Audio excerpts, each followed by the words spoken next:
A mere 81 hours and 15 minutes, but who's counting? Till the Eagles and the Bucs finally mercifully play this wild card game. Welcome in Friday edition, everybody. Sports Take, JAKIB Sports YouTube Network. Rob Ellis, my man, Bill Colarulo jumping in for about the first hour of the program. Bill, always appreciate when you jump in, brother. Thank you very much. Always good to be hanging with you. Oh, good to be here, man. And on a football Friday for Super Wild Card Weekend, doesn't get much better. Just wish the Eagles were playing better, but it'll be a good week.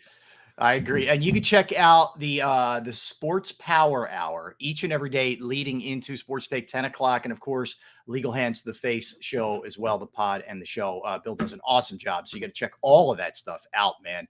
All right, so let's start with this. And what's up, everybody? Let me say hi to all of our friends here. Cody, Flexing, Bobby, Christy. 40 Winers fans, yes. Daz and John and David, and if I missed anybody, I apologize. Hope everybody's doing well. Yeah, I got to give credit to Wine Niners Wine. He's always on the Philly Sports Power Hour too. He stuck with his name even after the Eagles got embarrassed by the 49ers. He stuck with it. So credit to you, Wine Niners Wine. That's true. I see Twiz, I see James, see everybody. So let's hit a couple things, Bill, because I think, I want to start with this because you and I haven't had the opportunity to talk about this one-on-one. And I know we have 3 days here still, but where do you stand right now with this Eagles team going into this game? Because I got to tell you, man, I was hoping as the week would go on that I would kind of move off of my pessimism about this game. And I haven't moved a whole lot here, frankly. And again, I'm still trying to stay open-minded here, but I don't feel great about where the team is at, and I don't feel great about the game. But where do you stand on this? So as crazy as it is, I don't feel good about the team either, but I do think they're going to win on Monday night. I just don't think the Bucs are that good of a football team. And I'm praying and hoping that the Eagles pull out a victory.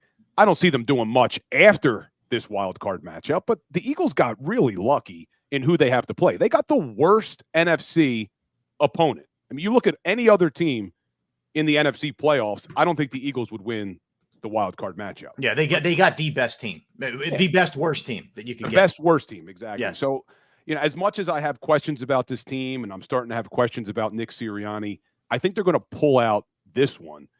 But, just when I start to feel good, Rob, Jalen Hurts yesterday at his press conference says, there's a lot of things you guys don't know. And I said it on my show earlier. Are we looking too much into this? Because now it just seems like it's one thing after another with this team that you haven't seen before under Nick Sirianni. Yeah. I always thought, they have such a strong culture with Nick.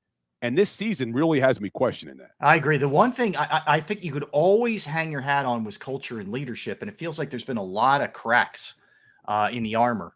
And I guess that also accompanies losing for sure, which they haven't been accustomed to really since the 2-5 start in Nick's first year. But yeah, I thought it was a weird answer yesterday. It was kind of Jalen being Jalen to an extent. Yeah, where he's not really going to give you any kind of real insight. He's going to throw a lot of cliches at you. But there was also a little bit of like, he sort of went the like, you don't play the game, you don't understand card. And it's like, maybe not, dude. But I know A.J. Brown said that you guys ad-libbed that play.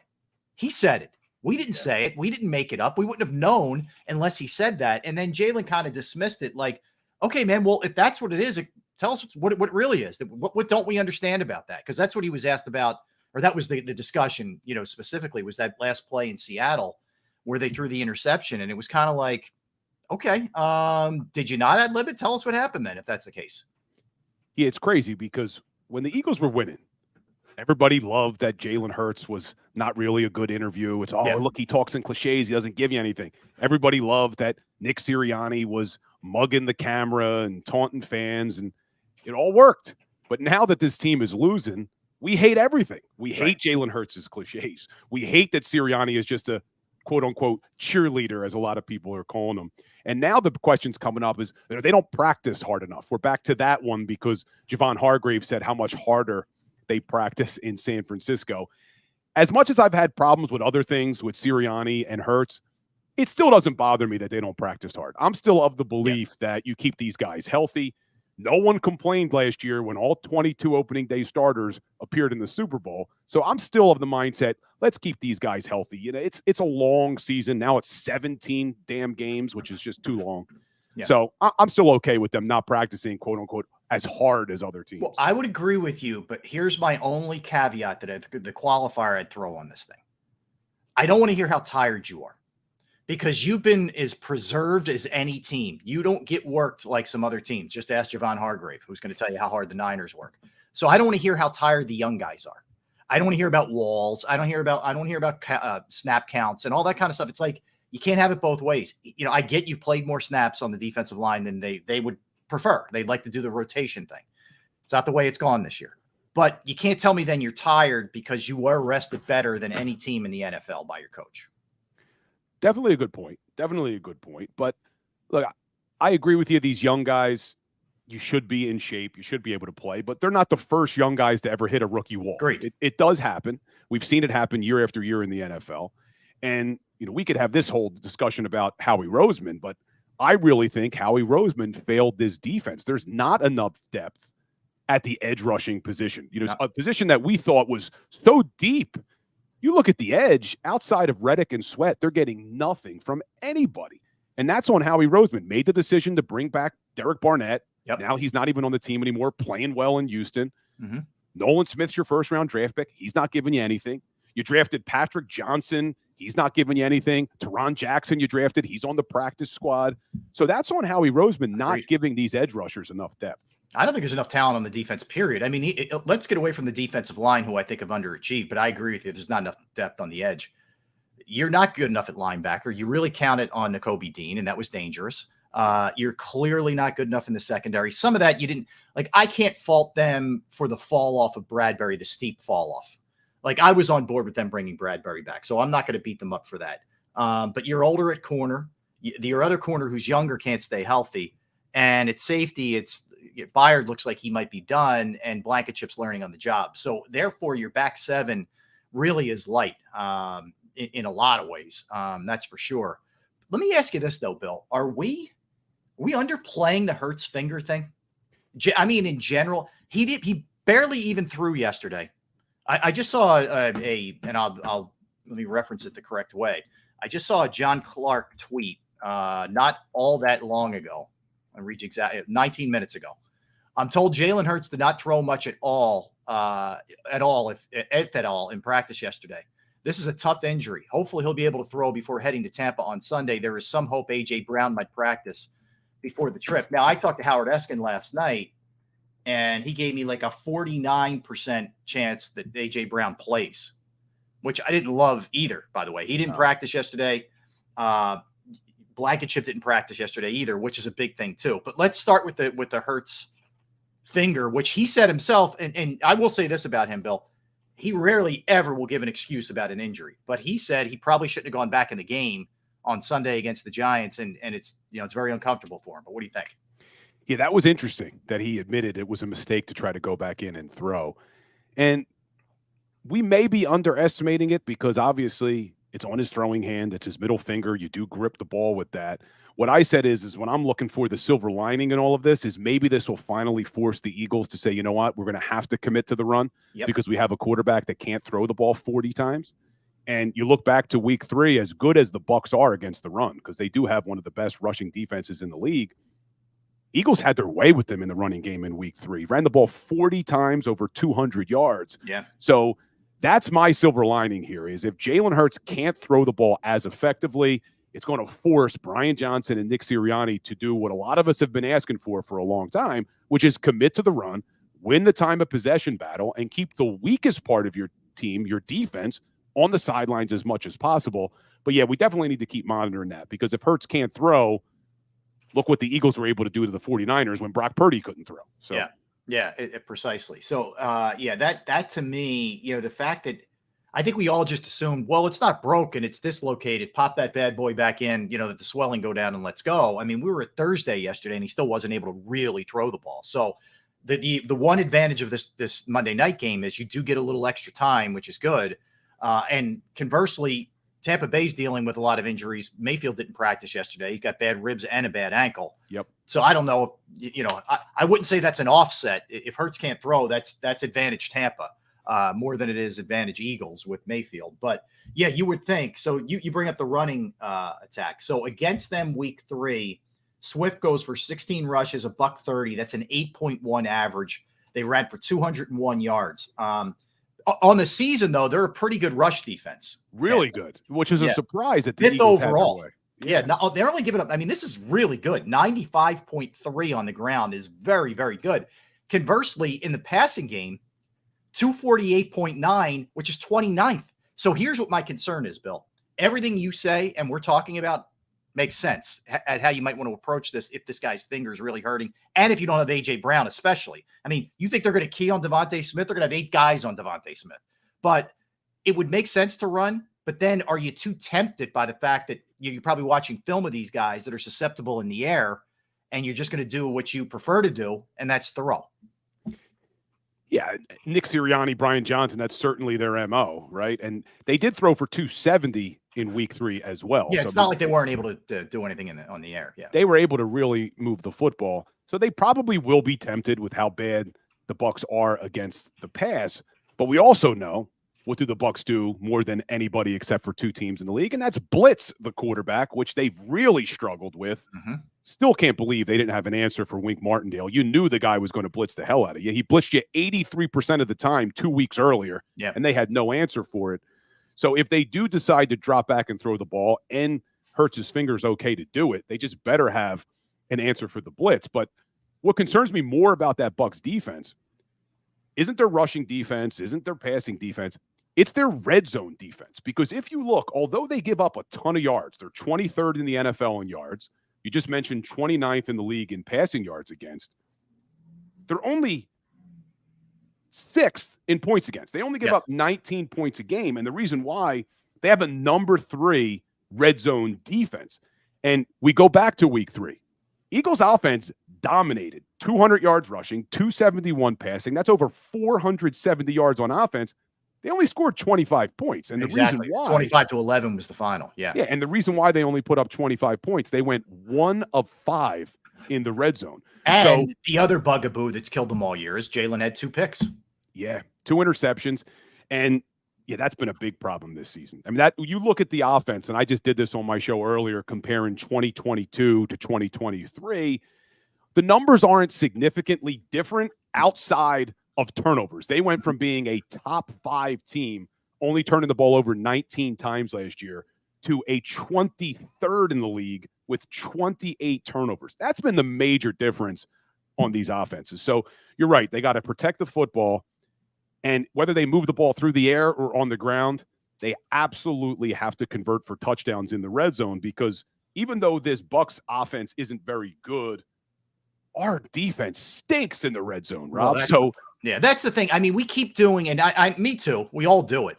We all look at it and we say, the Bucs are 9-8, man. They don't do this well. They don't do that well. And, they're not good at home, and they're not good against winning teams. And all of that is correct. But we're also assuming, this Eagles team is the same team that started 10-1, not the one that lost 5 of the last 6. We're looking at it through kind of a different prism. That's why even judging that game, that week 3 game, let's face it, the Eagles are totally different, and the Bucs are a very different team than they were back then too. Well, one of the major differences from this Eagles defense specifically, the first 9 games of the year, including that Bucs game, they had the best rushing defense in the entire league.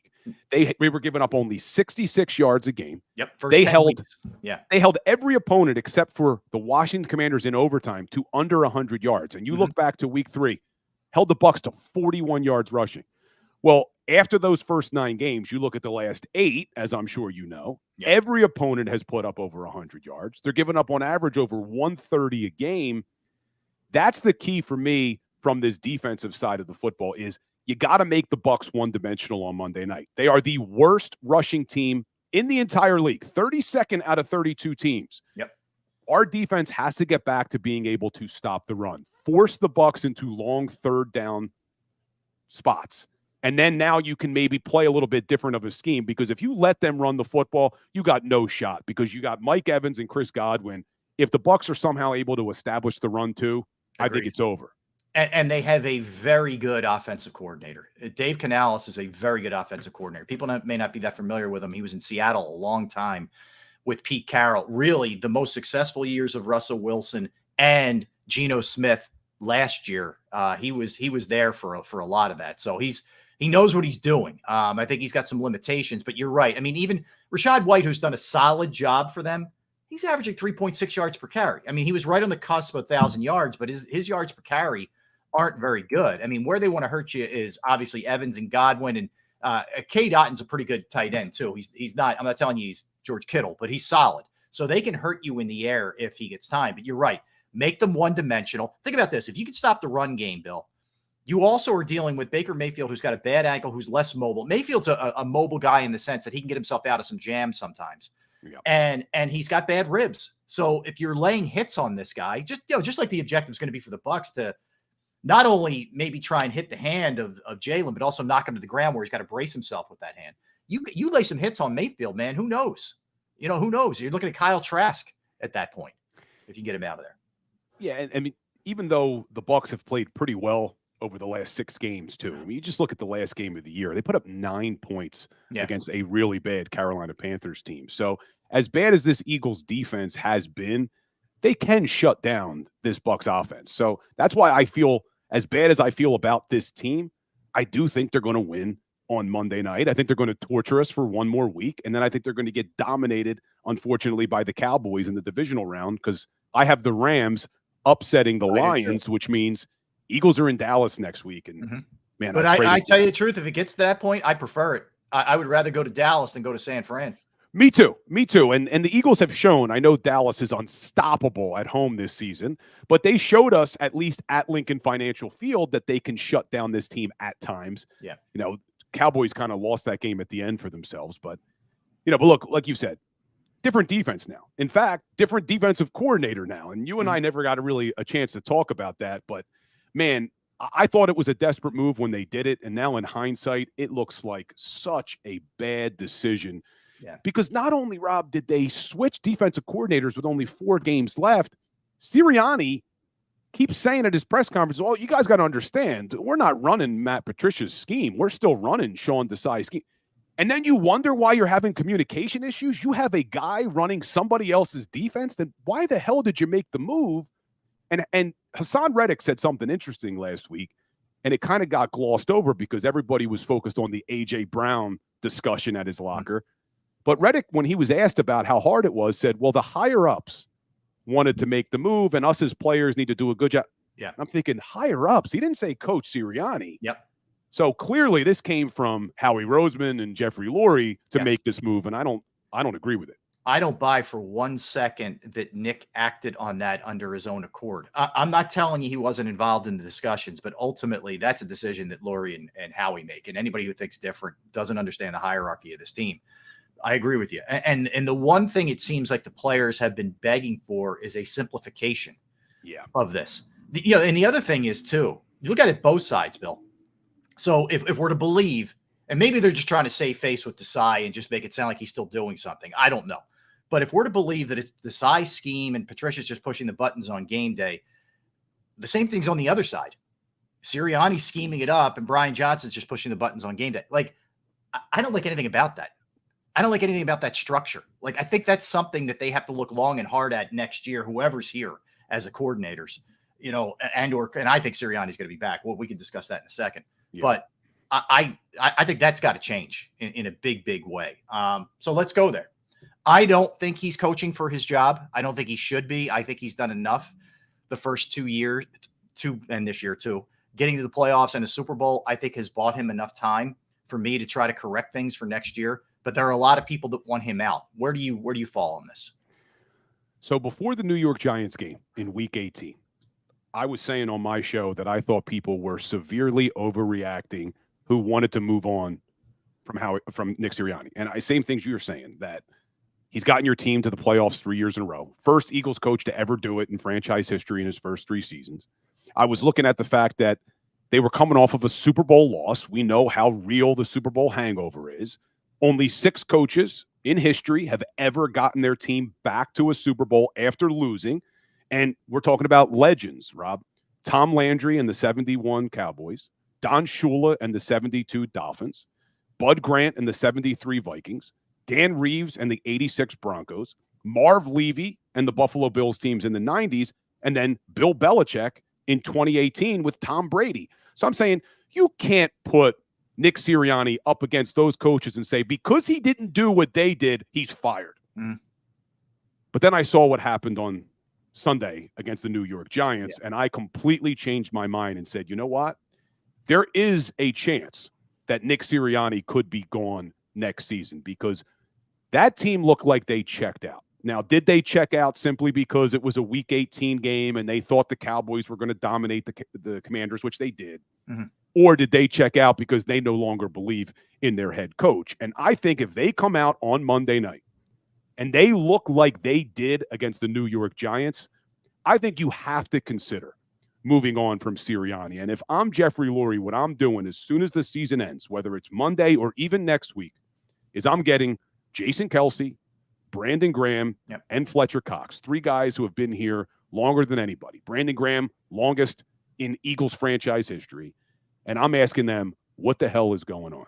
Yeah. Do you still believe in Sirianni? And if they say they don't, I think you got to make a move, as crazy as it sounds. I think that all bets can change in a playoff atmosphere. Like if they go out as listless as they played the last game and the last half against the Cardinals, then anything could happen. Because here's the thing about Jeffrey Lurie and Howie Roseman. They're not – I don't think that they're necessarily impulsive, but I think there is a real sense of urgency here with them. And this is a team that they felt like, right or wrong, you know, and you and I are both on the same page. I don't think Howie did a good enough job defensively putting this unit together, but they felt like was a Super Bowl contender. And if it looks like this and you limp, like think about it, you will have lost 6 of 7 if you include the playoff game, if it goes that route, and you look uninspired in that game, then I think anything could happen. I'm leaning much more towards he comes back and then there's wholesale changes on both sides of the ball, defensively and offensively, in terms of coordinators. Like I think Patricia Desai, if Johnson, we'll see. I think it's more likely he's not back, but it's not 100%. I know he's got 2 interviews, with the Panthers and the Titans, I believe. We'll see what happens there. But yeah, I think there's a good chance that if not the coach, we're going to see massive coaching changes. Yeah, and I like Reuben Frank. He does a good job. He does some good articles. I know you read some of his stuff too. Reuben's phenomenal. And Reuben put out some stats the other day, and I thought these were interesting. In the last 7 games, the Eagles have given up 216 points. The only other 2 times they've given up that many points since 1968, the year Chip Kelly got fired, the year Andy Reid got fired. The last 11 weeks, they've given up the most first downs, 237. The only other time they allowed that many first downs, the year Chip Kelly got fired, the year Andy Reid got fired. So I thought that was interesting. You saw 2 teams who looked like they kind of checked out on their coaches in Chip Kelly and Andy Reid his final year. Are we seeing the same thing now? It's fair to ask. It's fair when it falls off to this degree. And it's not you'd feel better if you could just say, hey, look, the offense is still crushing and the defense is a disaster or whatever, or vice versa. And you just say, all right, this area is something you have to make a change here, but it's obvious there's still a lot of good other than special teams, which have been excellent all year. Which is a shock to me. Which is the most amazing part of the 2020. He was the one coordinator I didn't want back. Same here. Michael Clay. Yeah, he's been the best coordinator, and Britton Covey is top 2 punt returns, and also Britton Covey is having issues. He's limited in practice yesterday too. Yeah, with a groin. But if it was just that simple, I'd feel better about it. But you're right, Bill. This has been epically bad on both sides of the ball. I mean, defensively, the numbers are staggeringly bad, but offense, for as talented as they are, they don't do anything particularly well. Like there isn't anything you hang your hat on and say, all right, this is who they are. Basically all you can really hang your hat on is the tush push. If you're looking for an identity, they do that very well. Okay. They do. And that's great, but they don't they're not a team of big plays. They're not as consistent with the run as you would like them to be for whatever reason. And I know Nick Sirianni yesterday sat up there and espoused all these good numbers that they have offensively, but that's taking into account the big picture of the entire season, not what's happened of late, with them. And more than anything else, they turn the ball over a ton, and the chief culprit of that is the quarterback. Yeah, and I mentioned earlier that I blame Howie Roseman for the construction of this defense, but you look at the offense, and there's no reason they're not dominating games for 4 quarters. Right. They have the best offensive roster on paper than probably any other offense in the NFL. On paper, we'd put them up against anybody, but you just haven't seen it on the field, and definitely not on the field for a full game. But you mentioned Brian Johnson, and before we go to break, I want your opinion on this because I was talking about this on my show. Brian Johnson has 2 interviews allegedly with the Titans and the Panthers, and it reminds me every year how much I hate that the NFL allows teams to interview coaches that are still in the playoffs. Why don't they just pass a damn rule that says the season ends Super Bowl Sunday and there will be no coaching interviews or hires until the Monday after the Super Bowl? Why do they allow this every single season? I agree. It puts everybody at a disadvantage. It does. It puts everybody at a disadvantage. Just you got to hold off. And I get, look, the Patriots situation, and we'll talk about that. Jared Mayo they hired is a little bit different. But yeah, it's. I agree with you, Bill. You make an in-house guy makes sense. But not only does it put you at a disadvantage, like preparing for the games, you got to also prepare for an interview. Yeah, there's teams in the playoffs that may also be looking for a head coach. There's no guarantee that Todd Bowles is coming back in Tampa. There's no guarantee Mike Tomlin may be back in Pittsburgh. So why do they do this? Is it to give the teams that don't make the playoffs a little bit of an advantage to kind of get parity in the league? I just don't get it. I agree with you. All right, let's take a timeout. Let's come back. We'll discuss all of these things and more. We'll mix in a little Cutter Gauthier as well with Glenn Mack now from 94 WIP. So we'll get a quick timeout. And we'll come back. We will talk to Glenn about all things birds and a little Flyers as well. I'm Rob Ellis, my guy Bill Colarulo hanging out with us. All right, let's tell you about Bravo Pizza of Havertown. Thrilled that they are part of the channel, part of the show as well. Been going there since I was a little kid. They've been family owned since 1985. Go in there each and every week. See Alex and the crew putting together the best variety of food that you could possibly have. Bravo's got 20 different styles of pizza. They have slices to go. They have the specialized pizza, however you like it. They'll make it for you. And they don't just do pizza. They do fresh pasta, sandwiches, wraps, wings, salads. They're also committed to the community where they have fundraisers for charities, schools, little leagues, where the proceeds go to those organizations. You could follow them at the Bravo Pizza of on Instagram and Facebook for daily specials and promotions. They're located at 1305 Westchester Pike, Manoa Shopping Center in Havertown, PA. 1305 Westchester Pike, Manoa Shopping Center, Havertown. 610-446-3810. 610-446-3810. Bravo Pizza of Havertown.